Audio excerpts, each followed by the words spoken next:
American military power, air, land, and sea, was used to launch a spectacular assault.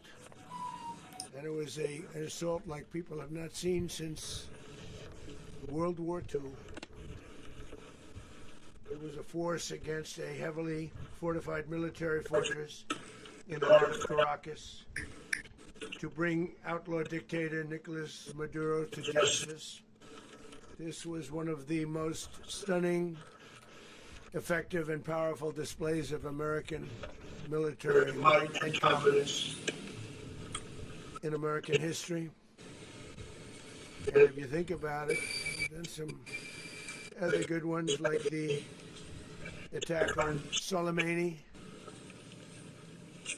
the attack on al-Baghdadi, and the obliteration and decimation of the Iran nuclear sites just recently in an operation known as Midnight Hammer. All perfectly executed and done. No nation in the world could achieve what America achieved yesterday, or frankly in just a short period of time. All Venezuelan military capacities were rendered powerless as the men and women of our military, working with U.S. law enforcement, successfully captured Maduro in the dead of night. It was dark. The lights of Caracas were largely turned off due to a certain expertise that we have. It was dark and it was deadly. But captured along with his wife, Celia Flores, both of whom now face American justice.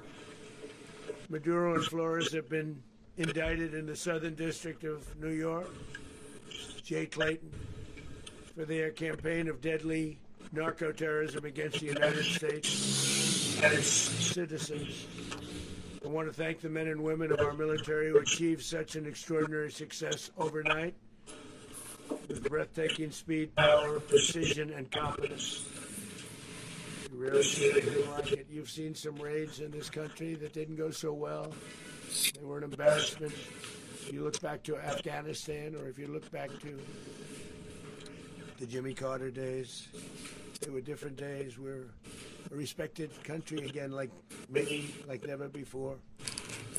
These highly trained warriors operating in collaboration with U.S. law enforcement caught them in a very ready position. They were waiting for us. They knew we had many ships out in the sea, just sort of waiting. They knew we were coming. So they were in a ready, what's called a ready position. But they were completely overwhelmed and very quickly incapacitated. You would have seen what I saw last night. You would have been very impressed. I'm not sure that you ever get to see it, but it was an incredible thing to see.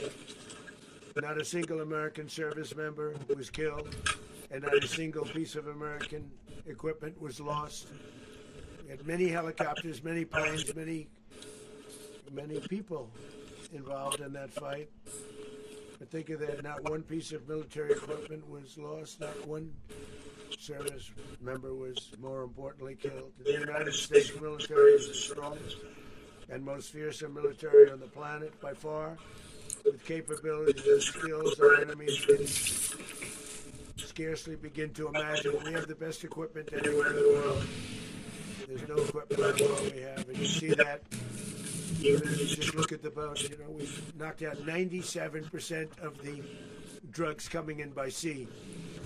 90%. Each boat kills 25, on average, 25,000 people. We knocked out 97%. And those drugs mostly come from a place called Venezuela. We're going to run the country until such time as we can do a safe, proper, and judicious transition. So we don't want to be involved with having somebody else get in, and we have the same situation that we had for the last long period of years. So we are going to run the country until such time as we can do a safe, proper, and judicious transition. And it has to be judicious. because that's what we're all about. We want peace, liberty, and justice for the great people of Venezuela. And that includes many from Venezuela that are now living in the United States and want to go back to their country. It's their homeland. We can't take a chance that somebody else takes over Venezuela that doesn't have the good of the Venezuelan people in mind. We've had decades of that. We're not going to let that happen. We're there now, and what people don't understand, but they understand as they say this, we're there now, but we're going to stay until such time as the proper transition can take place. So we're going to stay until such time as we're going to run it, essentially, until such time as a proper transition can take place. As everyone knows, the oil business in Venezuela has been a bust, a total bust, for a long period of time. They were pumping almost nothing by comparison to what they could have been pumping and what could have taken place. We're going to have our very large United States oil companies, the biggest anywhere in the world, go in, spend billions of dollars, fix the badly broken infrastructure, the oil infrastructure, and start making money for the country. And we are ready to stage a second and much larger attack if we need to do so. So we were prepared to do a second wave if we needed to do so. We actually assumed that a second wave would be necessary, but now it's probably not. The first wave, if you'd like to call it that, the first attack was so successful, we probably don't have to do a second, but we're prepared to do a second wave, a much bigger wave, actually. This was pinpoint, but we have a much bigger wave that probably won't have to do. This partnership of Venezuela with the United States of America, a country that everybody wants to be involved with because of what we were able to do and accomplish, will make the people of Venezuela rich, independent, and safe. And it will also make the many, many people from Venezuela that are living in the United States extremely happy. They suffered. So much was taken from them. They're not going to suffer anymore. The illegitimate dictator Maduro was the kingpin of a vast criminal network responsible for trafficking colossal amounts of deadly and illicit drugs into the United States. As alleged in the indictment, he personally oversaw the vicious cartel known as Cartel de las Solas, which flooded the nation with lethal poison responsible for the deaths of countless Americans, many, many Americans, hundreds of thousands of Americans died because of him. Maduro and his wife will soon face the full might of American justice and stand trial on American soil. Right now, they're on a ship they'll be heading to, ultimately, New York. And then a decision will be made, I assume, between New York and Miami and Florida. But we have people where the overwhelming evidence of their crimes will be presented in a court of law. And I've seen it. I've seen what we have. It's both horrible and breathtaking that something like this could have been allowed to take place. For many years after his term as president of Venezuela expired, Maduro remained in power and waged a ceaseless campaign of violence, terror, and subversion against the United States of America, threatening not only our people, but the stability of the entire region. Also, in addition to trafficking gigantic amounts of illegal drugs that inflicted untold suffering and human destruction all over the country, all over in particular the United States, Maduro sent savage and murderous gangs, including the bloodthirsty prison gang Tren de Aragua, to terrorize American communities nationwide. And he did indeed. They were in Colorado. They took over apartment complexes. They cut the fingers off people as they call police. They were brutal. They're not so brutal now. And I just have to congratulate our military, Pete, and everybody, and our National Guard, because the job that they've done, whether it's in Washington, D.C., where we have a totally safe city, where it was one of the most unsafe cities anywhere in the world, frankly, and now we have no crime in Washington, D.C. We haven't had a killing. We had the terrorist attack a few weeks ago.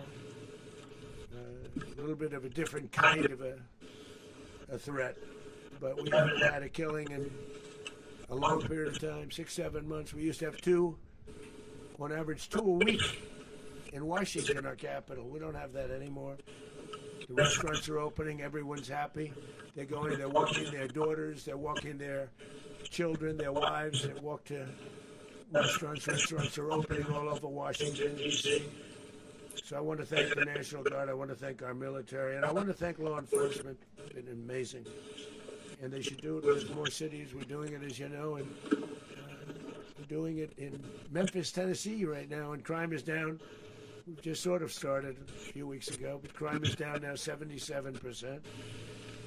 And the governor of Louisiana called, great person, and he wanted us to help him, as you know, in a certain very nice part of Louisiana. And we have done that. It was a rough section, and we have crime down. I understand it's down to almost nothing already after 2.5 weeks. New Orleans, it's down to almost nothing, and we've only been there for 2.5 weeks. Can't imagine why governors wouldn't want us to help. We also helped, as you know, in Chicago, and crime went down a little bit there. We did a very small help because we had no working ability with the governor. The governor was a disaster, and the mayor was a disaster, but it knocked down crime. But we're pulling out of there. When they need us, we'll know. You'll know. You'll be writing about it. And likewise, Los Angeles, where we saved Los Angeles early on, where the head of the police department made a statement that if the federal government didn't come in, we would have lost Los Angeles. That's long after the fires. That's when they had the riots in Los Angeles. We did a great job. Got no credit for it whatsoever, but that's okay. It doesn't matter. We don't need the credit. But we'll be pulling out when they need us. They'll call, or we'll go back if we have to. We'll go back. But we did a great job in various cities. But the place that we're very proud of is Washington, D.C., because it's our nation's capital. We took it from being a crime-ridden mess to being one of the safest cities in the country. But the gangs that they sent raped, tortured, and murdered American women and children. They were in all of the cities I mentioned, Tren de Aragua. And they were sent by Maduro to terrorize our people, and now Maduro will never again be able to threaten an American citizen or anybody from Venezuela. There will no longer be threats. For years I've highlighted the stories of those innocent Americans whose lives were so heartlessly robbed by this Venezuelan terrorist organization. Really one of the worst. One of the worst, they say the worst. Americans like 12-year-old Jocelyn Nungary from Houston. Beautiful Jocelyn Nungary, what happened to her? They, as you know, they kidnapped, assaulted, and murdered by Tren de Aragua animals. They murdered Jocelyn and left her dead under the bridge. There was a bridge that will never be the same to so many people after seeing what happened. As I've said many times, the Maduro regime emptied out their prisons, sent their worst and most violent monsters into the United States to steal American lives. And they came from mental institutions and insane asylums. They came from prisons and jails. The reason I say both, they sound similar. Actually, prisons, a little bit more hostile, a little bit tougher.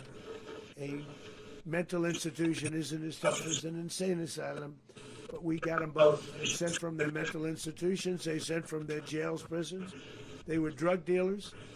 They were drug kingpins. They sent everybody bad into the United States. But no longer. And we have now a border where nobody gets through.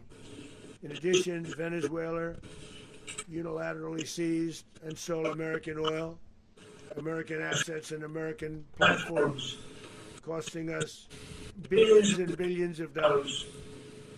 We did this a while ago, but we never had a president that did anything about it. They took all of our property. It was our property. We built it. And we never had a president that decided to do anything about it. Instead, they fought wars that were 10,000 miles away. We built Venezuela oil industry with American talent, drive, and skill, and the socialist regime stole it from us during those previous administrations, and they stole it through force. This constituted one of the largest thefts of American property in the history of our country. Considered the largest theft of property in the history of our country. Massive oil infrastructure was taken like we were babies, and we didn't do anything about it. I would have done something about it. America will never allow foreign powers to rob our people or drive us back into and out of our own hemisphere. That's what they did. Furthermore, under the now deposed dictator Maduro, Venezuela was increasingly hosting foreign adversaries in our region and acquiring menacing offensive weapons that could threaten U.S. interests and lives. And they used those weapons last night. Potentially in league with the cartels operating along our border. All of these actions were in gross violation of the core principles of American foreign policy, dating back more than 2 centuries. And not anymore. All the way back, it dated to the Monroe Doctrines. And the Monroe Doctrine is a big deal, but we've superseded it by a lot, by a real lot. They now call it the Monroe Document. I don't know. It's Monroe Doctrine.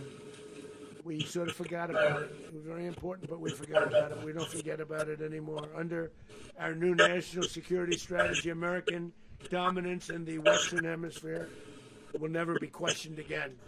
It won't happen. So just in concluding, for decades, other administrations have neglected or even contributed to these growing security threats in the Western Hemisphere. Under the Trump administration, we are reasserting American power in a very powerful way in our home region. And our home region is very different than it was just a short while ago. The future will be, and we did this in my first term. We had great dominance in my first term, and we have far greater dominance right now. Everyone's coming back to us. The future will be determined by the ability to protect commerce and territory and resources that are core to national security. These are core to our national security. Just like tariffs they've made our country rich, and they've made our national security stronger than ever before. But these are the iron laws that have always determined global power. And we're going to keep it that way. We will secure our borders. We will stop the terrorists. We will crash the cartels. And we will defend our citizens against all threats, foreign and domestic. Other presidents may have lacked the courage or whatever to defend America. But I will never allow terrorists and criminals to operate with impunity against the United States. This extremely successful operation should serve as warning to anyone who would threaten American sovereignty or endanger American lives. Very importantly, the embargo on all Venezuelan oil remains in full effect. The American Armada remains poised in position, and the United States retains all military options until United States demands have been fully met and fully satisfied. All political and military figures in Venezuela should understand what happened to Maduro can happen to them, and it will happen to them if they are just, fair, even to their people. The dictator and terrorist, Maduro, is finally gone, and Venezuela people are free. They're free again. It's been a long time for them. They're free. America is a safer nation. This morning, it's a prouder nation this morning because it didn't allow this horrible person and this country that was doing very bad things to us. It didn't allow it to happen. And the Western Hemisphere is right now a much safer place to be. So I want to thank everybody for being here. I want to thank General Raging Kane. He's fantastic man. I've worked with a lot of generals. I worked with some I didn't like. I worked with some I didn't respect. I worked with some that just weren't good. But this guy is fantastic. I watched last night one of the most precise attacks on sovereignty. I mean, it was an attack for justice. And I'm very proud of him, and I'm very proud of our Secretary of War, Pete Hegseth, who I'm going to ask to say a few words. Thank you very much. Mr. President, can you explain how the U.S. will run Venezuela? Well, thank you, Mr. President. Finally, a commander-in-chief the world respects and the American people deserve. And as the President said, words can barely capture the bravery and the power and the precision of this historic operation. A massive joint military and law enforcement raid flawlessly executed by the greatest Americans our country has to offer.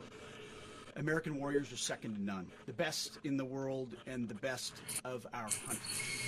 What all of us witnessed last night was sheer guts and grit, gallantry and glory of the American warrior.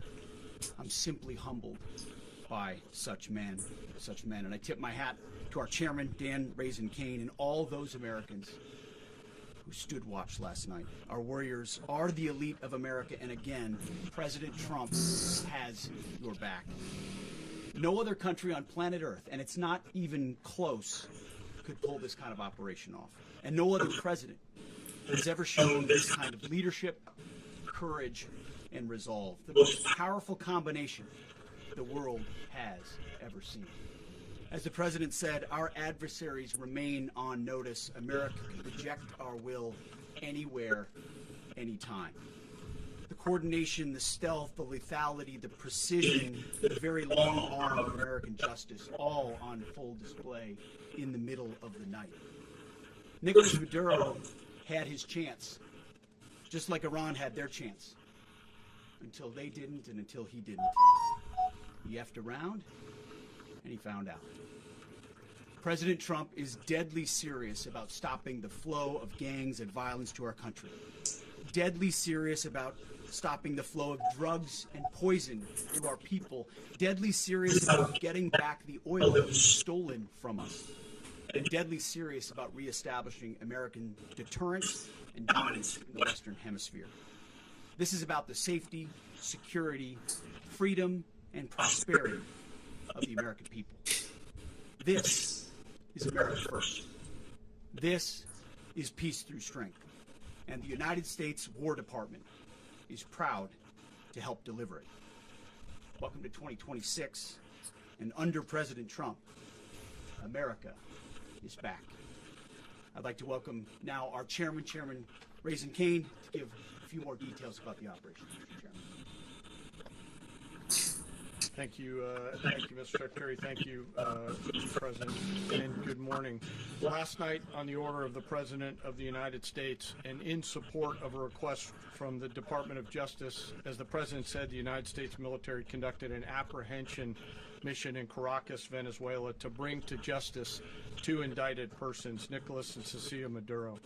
This operation, known as Operation Absolute Resolve, was discreet, precise, and conducted during the darkest hours of January 2nd, and was the culmination of months of planning and rehearsal, an operation that, frankly, only the United States military could undertake.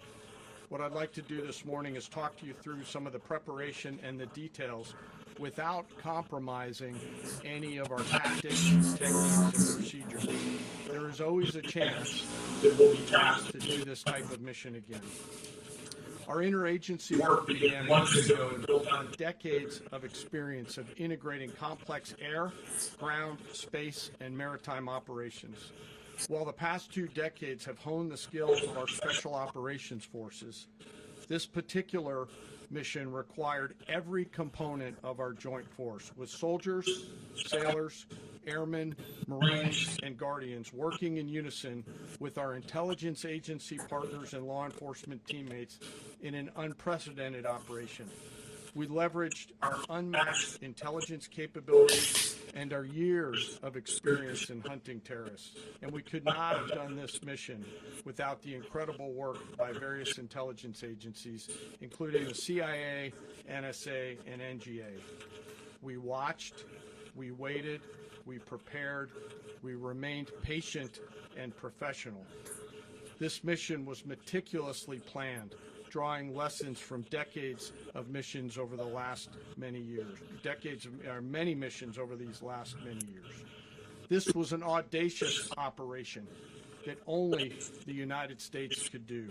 It required the utmost of precision and integration within our joint force. And the word integration does not explain the sheer complexity of such a mission. An extraction so precise, it involved more than 150 aircraft launching across the Western Hemisphere in close coordination, all coming together in time and place to layer effects for a single purpose: to get an interdiction force into downtown Caracas while maintaining the element of tactical surprise.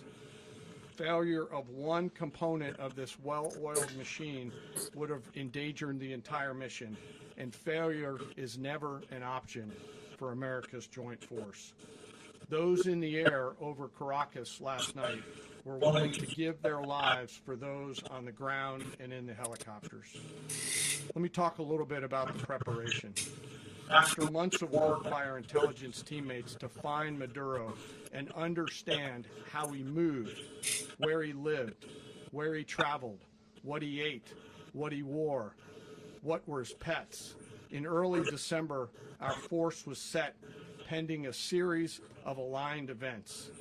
Key was choosing the right day to minimize the potential for civilian harm and maximize the element of surprise, and minimize the harm to the indicted personnel, so as the President said, they could be brought to justice.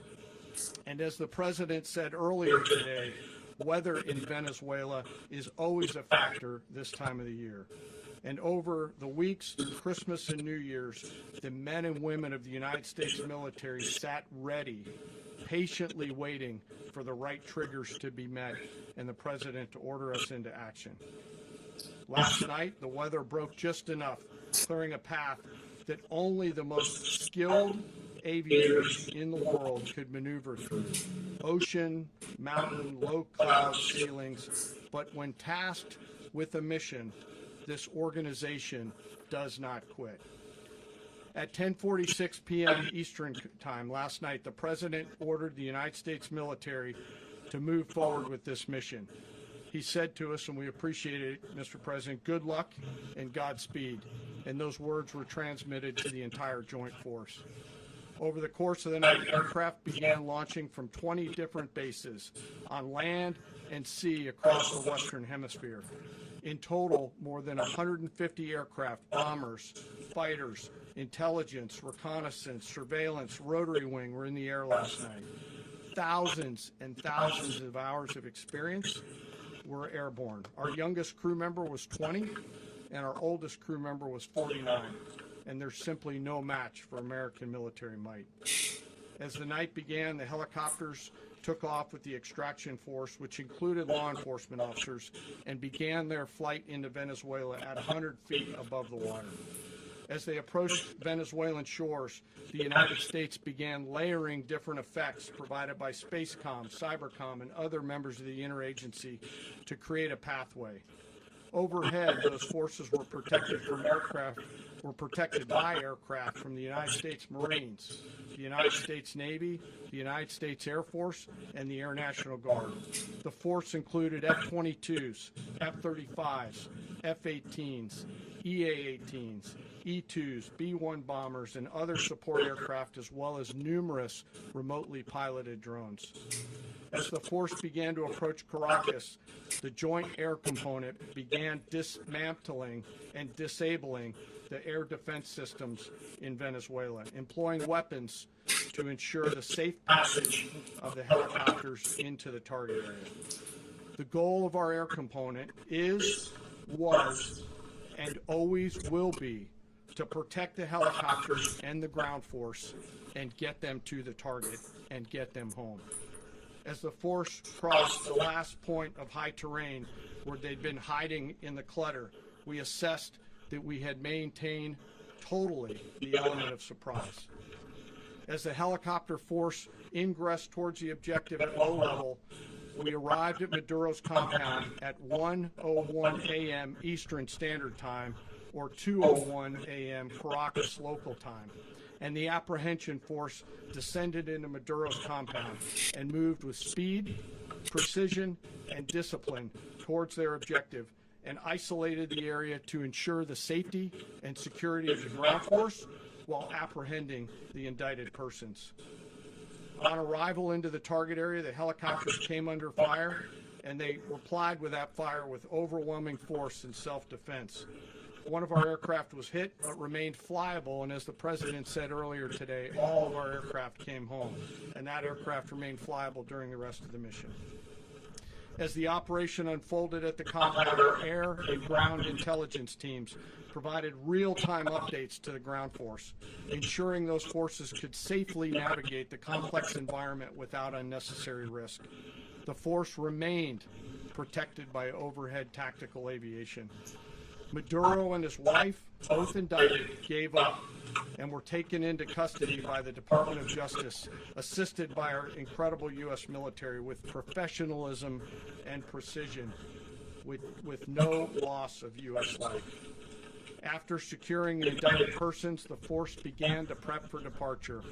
Helicopters were called in to exfiltrate the extraction force, while fighter aircraft and remotely piloted aircraft provided overhead coverage and suppressive fire. There were multiple self-defense engagements as the force began to withdraw out of Venezuela. The force successfully exfiltrated and returned to their afloat launch bases, and the force was over the water at 3:29 a.m. Eastern Standard Time with indicted persons on board. And both Maduro and his wife were embarked aboard the USS Uejima. In closing, what we've witnessed today is a powerful demonstration of America's joint force. We think, we develop, we train, we rehearse, we debrief, we rehearse again and again, not to get it right, but to ensure that we cannot get it wrong. Our jobs are to integrate combat power so when the order comes, we can deliver overwhelming force at the time and the place of our choosing against any foe anywhere in the world. I am immensely proud today of our joint force and filled with gratitude to represent them here today. There is simply no mission too difficult for these incredible professionals and the families that stand by them and support them. As we stand here this morning, our forces remain in the region at a high state of readiness, prepared to project power, defend themselves, and our interests in the region. This operation is a testament to the dedication and unwavering commitment to justice and our resolve to hold accountable those who threaten peace and stability. In closing, I want to express my heartfelt gratitude to the brave men and women who executed this mission. Their courage and tireless commitment to our nation are what makes us strong. Thank you, Mr. Secretary, and thank you, Mr. President. Well, I don't have much to add to what you've heard now, other than the following points. Nicolas Maduro was indicted in 2020 in the United States. He is not the legitimate president of Venezuela. That's not just us saying it. The first Trump administration, the Biden administration, the second Trump administration, none of those three recognized him. He's not recognized by the European Union and multiple countries around the world. He is a fugitive of American justice with a $50 million reward, which I guess we saved $50 million. And Make sure. yeah, exactly. But Don't let anybody claim it. Nobody deserves it but us. But I want to be clear about one thing. Nicolas Maduro had multiple opportunities to avoid this. He was provided multiple very, very, very generous offers and chose instead to act like a wild man, chose instead to play around. And the result is what we saw tonight.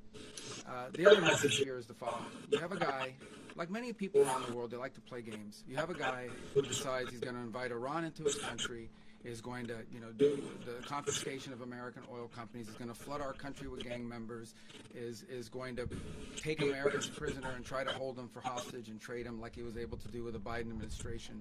Basically likes to play games all this time and thinks nothing's going to happen. And I hope what people now understand is that we have a president. The 47th president of the United States is not a game player. When he tells you that he's going to do something, when he tells you he's going to address a problem, he means it. He actions it. I would tell you, I've watched this process now for 14, 15 years, been around it. Everybody talks, I'm going to do this, I'm going to do that. When I get there, we're going to do this, we're going to do this is a president of action. Like, I don't understand yet how they haven't figured this out. And now, if you don't know, now you know.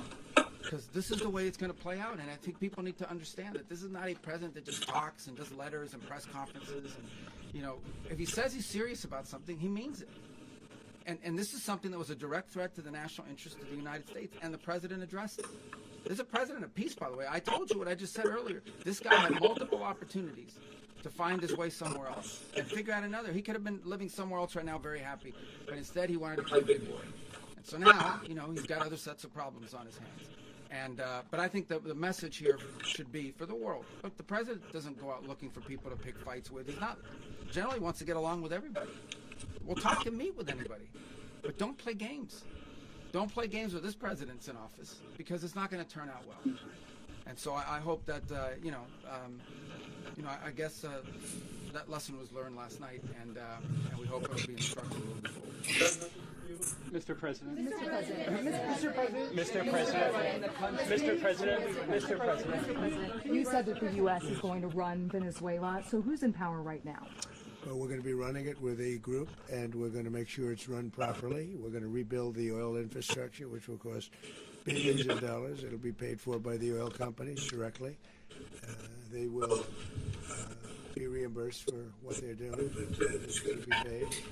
And we're going to get the oil flowing the way it should be. As you know, it was just a minor flow. It was actually a minor flow for what they have. But we're going to run it properly, and we're going to make sure the people of Venezuela are taken care of. We're going to make sure the people that were forced out of Venezuela by this thug are also taken care of. Mr. President. Mr. President. Mr. President. President, does unifying the country mean that U.S. troops will be on the ground? How will that work? Well, they always say boots on the ground, so we're not afraid of boots on the ground if we have to have. We had boots on the ground last night at a very high level, actually. We're not afraid of it. We don't mind saying it, but we're going to make sure that that country is run properly. We're not doing this in vain. This is a very dangerous attack. This is an attack that could have gone very, very badly. Could have gone very badly.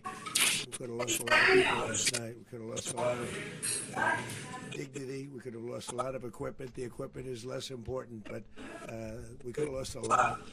And we're going to make sure that this is proper. We're there now. We're ready to go again if we have to. We're going to run the country right. It's going to be run very judiciously, very fairly. It's going to make a lot of money. We're going to give money to the people. We're going to reimburse people that were taken advantage of. We're going to take care of everybody. It's very important. We couldn't let them get away with it. They stole we built that whole industry there, and they just took it over like we were nothing. And we had a president that decided not to do anything about it. So we did something about it. We're late, but we did something about it. Yeah, please. Mr. President, can you explain the exact mechanism by which you're going to run the country? Are you going to designate a U.S. official to coordinate? It's all being done right now. We're designating people. We're talking to people. We're designating various people, and we're going to let you know who those people are. Mr. President. What's the group you mentioned that would run Venezuela? Well, it's largely going to be, for a period of time, the people that are standing right behind me. We're going to be running it. We're going to be bringing it back. It's a dead, I talk about a dead country. A year and a half ago, we were a dead country. Now we're the hottest country anywhere in the world. We're a country doing better than any country anywhere in the world. And it required leadership. Venezuela has a lot of bad people in there, a lot of bad people that shouldn't be leading. We're not going to take a chance that one of those people take over for Maduro. So you can look at, and others. We have fantastic people, including people in the military. So we're going to have a group of people running it until such time as it can be put back on track. make a lot of money for the people and give people a great way of life, and also reimbursement for people in our country that were forced out of Venezuela. Rubio would be. You said earlier today that you weren't going to back Machado to come back and be the opposition leader in your Austin Friends interview. And then you also mentioned the vice president of Venezuela. Are you going to work with the vice president of Venezuela, or how do you foresee the relationship? Well, I understand she was just sworn in, but she was, as you know, picked by Maduro. So Marco's working on that directly. Just had a conversation with her, and she's essentially willing to do what we think is necessary to make Venezuela great again. Very simple. Mr. President, Colombian President Gustavo Petro, a couple weeks ago, he said he's got to watch his ass. And today, he said he's not concerned about anything happening to him in the aftermath of this operation. So, just what your message is. Well, he has cocaine mills. He has factories where he makes cocaine. And yeah, I think I stick by my first statement. He's making cocaine, they're sending it into the United States, so he does have to watch his ass. Mr. President, did you notify any members of Congress in advance? Marco, do you want to talk about that? Because you were involved. We call members of Congress immediately after. This is not the kind of mission that you can do congressional notification on. It was a trigger-based mission in which conditions had to be met night after night. We watched and monitored that for a number of days. So it's just simply not the kind of mission you can call people and say, hey, we may do this at some point in the next 15 days. But it's largely a law enforcement function. Remember, at the end of the day, at its core, this was an arrest of 2 indicted fugitives of American justice. And the Department of War supported the Department of Justice in that job. Now, there are broader policy implications here, but it's just not the kind of mission that you can pre-notify because it endangers the mission. Mr. President, If I can add one thing to that, Congress has a tendency to leak. This would not be good. If they leaked, General, I think it would have been maybe a very different result. But I have to say, they knew we were coming at some point, A lot of ships out there, they sort of knew we were coming. But Congress will leak, and we don't want leakage. Mr. President. you're one of the only people to watch this all play out live. What was Maduro doing when the U.S. forces entered what I assume would be his home? And also, was there any point where the U.S. was considering if Maduro pushed back or resisted killing Maduro? It could have happened. It could have happened. He was trying to get into a safe place. You know what a safe place is, all steel. And he wasn't able to make it to the door because our guys were so fast. They went through the opposition so fast. And there was a lot of opposition. People were wondering, do we get them by surprise? Sort of surprised, but they were waiting for something. There was a lot of opposition. There was a lot of gunfire. You saw some of it today. But he was trying to get to a safe place, which wasn't safe because we would have had the door blown up in about 47 seconds, they say on average, regardless of how thick the steel was. It was a very thick door. It was a very heavy door, but he was unable to get to that door. He made it to the door. He was unable to close it. So where is Maduro going to be? Go ahead, finish. Where is Maduro going to be in the time being right now? Do you know his exact Well, whereabouts? eventually, ultimately, in the near future, he's going to be brought to New York. And where is he going to be held? Where is he going to be held in New York? Do you know? That's going to be up to the officials. Mr. President, the U.S. has something of a mixed track record of ousting dictators without necessarily a plan for what comes afterwards. Did that weigh on your decision Well, that's making? why we had different presidents, but with me, that's not true. With me, we've had a perfect track record of winning.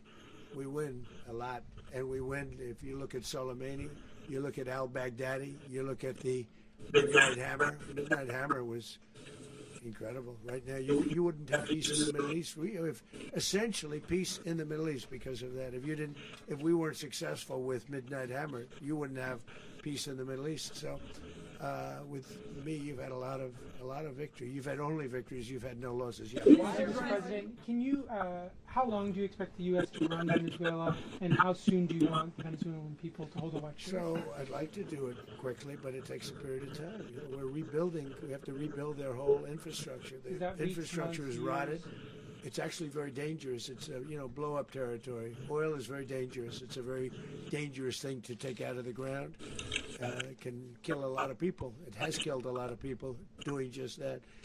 The infrastructure is old. It's rotted.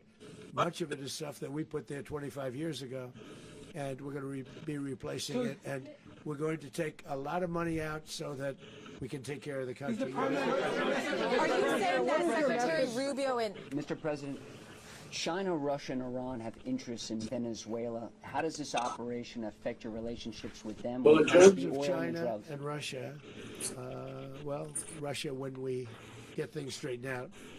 But in terms of other countries that want oil, we're in the oil business. We're going to sell it to them. We're not going to say we're not going to. In other words, we'll be selling oil, probably in much larger doses because they couldn't produce very much because their infrastructure was so bad. So we'll be selling large amounts of oil to other countries, many of whom are using it now, but I would say many more will come. Are you saying that, Mr. President, are you saying that... Oh.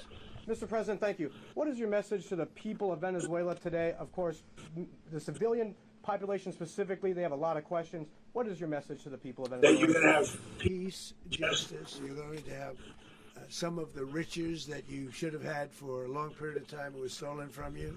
But you're going to have peace and you're going to have safety. You're going to have justice. You're going to have a country. You're going to have a real country. You're going to have potentially a great country. You know, if you go back 20 years, maybe even a little longer ago, that was a great country. And they destroyed it. Remember I said that if we lose this election, the United States will be Venezuela on steroids. That's what would have happened. Had we lost the election, the 2024 election, we suffered so badly. When you look at the border from 2020, what they did, what Joe Biden administration did to our country should never be forgotten. But if we had to go through another year of that, we would be exactly where Venezuela was. In terms, I used to say, if they win, we're going to be Venezuela on steroids, and that's what would have happened. President, thank you. Are you saying that Secretary Hegseth and Rubio are going to be running Venezuela, and will you be sending in U.S. military There's going to troops be a to provide? team that's working with the people of Venezuela to make sure that we have Venezuela right. Because for us to just leave, who's going to take over? I mean, there is nobody to take over. You have a vice president who's been appointed by Maduro. And right now she's the vice president, and she's, I guess, the president. She was sworn as president just a little while ago. She had a long conversation with Marco, and she said, we'll do whatever you need. I think she was quite gracious, but she really doesn't have a choice. We're going to have this done right. We're not going to just do this with Maduro and leave like everybody else, leave and say, let it go to hell. If we just left, it has zero chance of ever coming back. We'll run it properly. We'll run it professionally. We'll have the greatest oil companies in the world go in and invest billions and billions of dollars and take out money, use that money in Venezuela. And the biggest beneficiary are going to be the people of Venezuela. And also, I can't stress this strongly enough, the people that got thrown out of Venezuela that are now in the United States, and frankly, some want to stay, and some probably want to go back. Yeah. So, Mr. President, what's being done to protect Americans in the country, and were any of the detained Americans Well, right now they're rescued very last protected night? because nobody's going to mess with us. They're very protected. The people of, and we let them know that you better not touch one of them. Are you concerned that bad elements of the Maduro regime will remain in place? Well, we know who they are. We're on them, and they're acting much differently now than they would have acted 2 days ago. And what do you Okay, say wait, about behind you, please. Mr. President, why is running a country in South America America first? Well, I think it is because we want to surround ourselves with good neighbors. We want to surround ourselves with stability. We want to surround ourselves with energy. We have tremendous energy in that country. It's very important that we protect it. We need that for ourselves. We need that for the world. And we want to make sure we can protect it. Yes, sir. Please, go ahead. Yeah, is there a message here for Cuba and Diaz-Canel? Well, Cuba's an interesting case. Cuba is, not doing very well right now. That system has not been a very good one for Cuba. The people there have suffered for many, many years. And I think Cuba is going to be something we'll end up talking about because Cuba is a failing nation right now, very badly failing nation. And we want to help the people. It's very similar in the sense that we want to help the people in Cuba, but we want to also help the people who were forced out of Cuba and living in this country. Do you want to say something about that, Marco, please? Well, I mean, I just gave you a statement a few minutes ago about, when the president speaks, you should take him seriously. So suffice it to say, Cuba is a disaster. It's run by incompetent, senile men, and in some cases, not senile, but incompetent nonetheless. It has no economy. It's in total collapse. And by the way, they were, all of the guards that helped protect Maduro, this is well known, their whole spy agency, all that were full of Cubans. I mean, it's amazing. This poor island took over Venezuela in some cases. One of the biggest problems Venezuelans have is they have to declare independence from Cuba. They tried to basically colonize it from a security standpoint. So, yeah, look, if I lived in Havana and I was in the government, I'd be concerned, at least a little bit. Cutting off the oil flow to Cuba from Venezuela? Well, the president already announced a week ago that anything that's sanctioned oil, it's not going to be allowed to get there. So that's an The answer is yes. Mr. President. Mr. President, is the U.S. aware of the location of opposition leader Machado, and have you been in contact with her? No, we haven't. Mr. President, on Monday. Oh, I think it would be very tough for her to be the leader. She doesn't have the support within, or the respect within the country. She's a very nice woman, but she doesn't have the respect. Mr. President, is it possible that the U.S. ends up administrating Venezuela for years? Well, it won't cost us anything because the money coming out of the ground is very substantial, so it's not going to cost us anything. So the U.S. isn't going to dedicate we will. money to...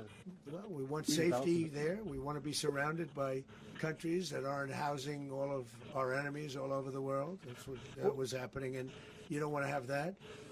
But we're going to be rebuilding, and we're not spending money. The oil companies are going to go in. They're going to spend money. We're going to take back the oil that frankly we should have taken back a long time ago. A lot of money is coming out of the ground. We're going to get reimbursed for all of that. We're going to get reimbursed for everything that we spend. So it's going to be a very important. This is a very big evening that took place last night. We have to be surrounded by safe, secure countries, and we also have to have energy. Very important. We have to have energy that's real energy, not where they're getting 4% and 5% of the energy out of the ground. You take a look. It was such a disaster. So what's going to happen with Venezuela, I think, over the next period of a year is going to be a great thing. And the people of Venezuela will be the biggest beneficiary. Mr. President, U.S. military. Mr. President, thank you. What did you last speak to Maduro about when you spoke? And is the Well, US I don't want to at get war into with the Venezuela? conversations, but I did have conversations with him, and I said, you got to surrender. And I actually thought he was pretty close to doing so, but now he wished he did, yeah. Mr. President, can you explain, you said that Maduro is responsible for drug trafficking. You recently pardoned the former president of Honduras who was convicted of many drug trafficking. Can you explain how these two situations are different? And would you ever pardon Maduro? I endorsed, as you know, the winning president, the man who won in Honduras. I endorsed the man who won in Chile. I endorsed the man who won in Argentina. And we are doing very well with that whole group. What the man that I pardoned was, if you could equate it to us, he was treated like the Biden administration treated a man named Trump. That didn't work out too well for them. This was a man who was persecuted very unfairly. He was the head of the country. He was persecuted very unfairly. And there are a number of them. And we felt that it was a very unfair situation that happened to him. He's also a party member of the man who won. So obviously the people liked what I did. And one of the reasons that was done is because of the fact that the party in power felt very strongly that that man was treated very badly. I studied it very quickly, and then I studied it in great detail. I went to a lot of the people standing behind me, and they felt that that man was persecuted and treated very badly. That's why I gave him a pardon. Mr. President, you referenced boots on the ground earlier. Can you just sort of button this up? Do you envision the U.S. military having a presence in Venezuela as the U.S. runs that Well, country? no, we're going to have a presence in Venezuela as it pertains to oil, because we have to have, we're sending our expertise in. So you may need something, not very much. But no, we're going to be taking out a tremendous amount of wealth out of the ground. And that wealth is going to the people of Venezuela and people from outside of Venezuela that used to be in Venezuela. And it goes also to the United States of America in the form of reimbursement for the damages caused us by that country. So I want to thank you all very much. Thank you. Do you have one? Yes, please. You were so nice before. I'm going to give you the final question. Go Thank ahead. you, Mr. Unless it's a President. bad question, in It's which about case I'll Putin. go one more. It's about who? It's about Putin, if you want. About Putin. Well, Okay. that's always nice. You had a phone. You had a phone call with him on Monday. Did he talk at all about Maduro? Did y'all talk about this? No, we didn't. And We then- never spoke about Maduro. Are you mad at him right now? I mean, there's this I'm not intelligence. thrilled with Putin. I'm not thrilled with Putin. He's killing too many people. There was that I intelligence. thought that would be so.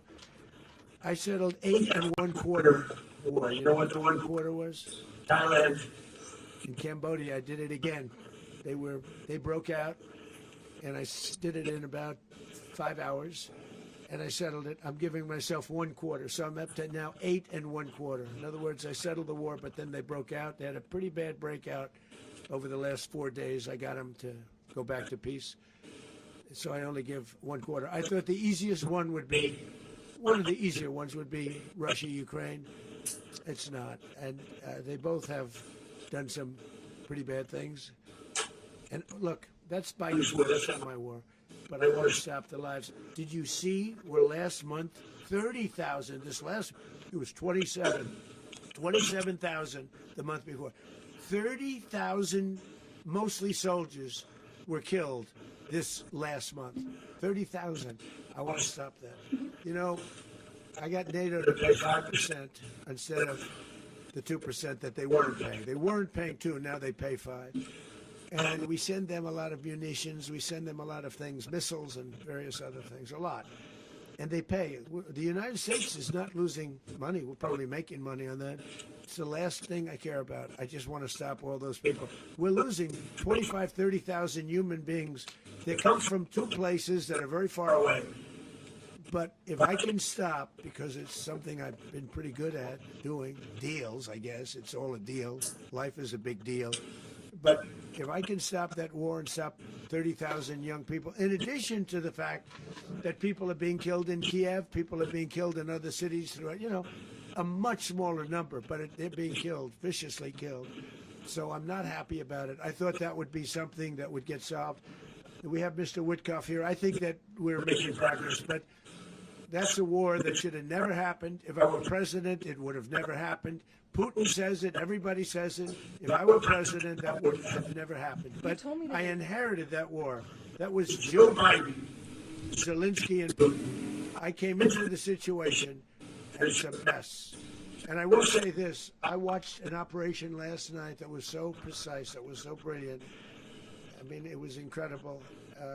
If we had our people, like this general, and our people involved, that war would not have gone on very long, that I can tell you. That war, to use an old term, that war has become a bloodbath, and we want it to get stopped. Thank you very much. Are you concerned a rogue Venezuelan general to take over the country? Can you talk about your conversation with the vice president?